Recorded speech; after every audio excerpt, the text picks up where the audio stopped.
Je me suis dit stop, justement vu que j'ai bientôt 40 ans, je me suis dit c'est le moment.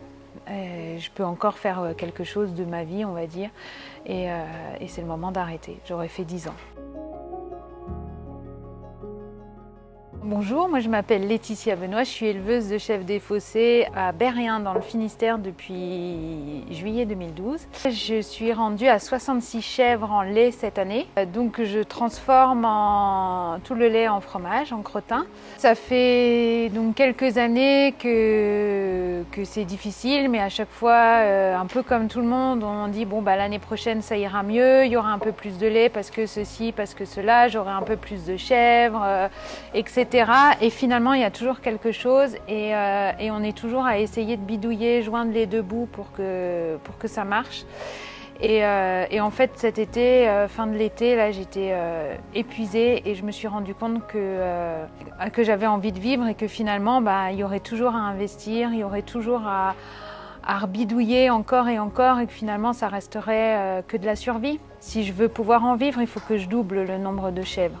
Sachant que je fais déjà en moyenne au moins 12 heures par jour, 7 jours sur 7 et toute l'année, depuis 10 ans. Je ne peux pas doubler mes chèvres, c'est pas possible. Je me suis dit stop, justement, vu que j'ai bientôt 40 ans.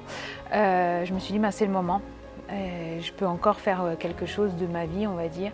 Et c'est le moment d'arrêter. J'aurais fait 10 ans.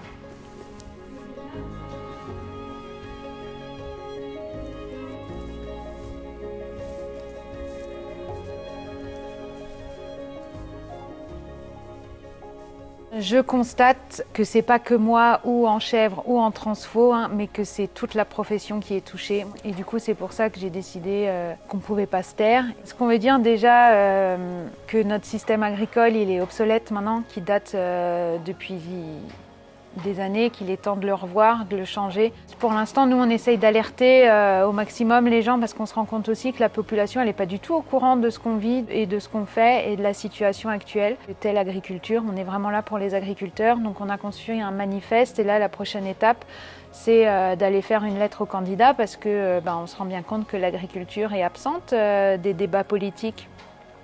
Et finalement, elle est importante parce que qu'est-ce qu'on va mettre dans nos assiettes plus tard si nous, on n'est plus là pour produire ?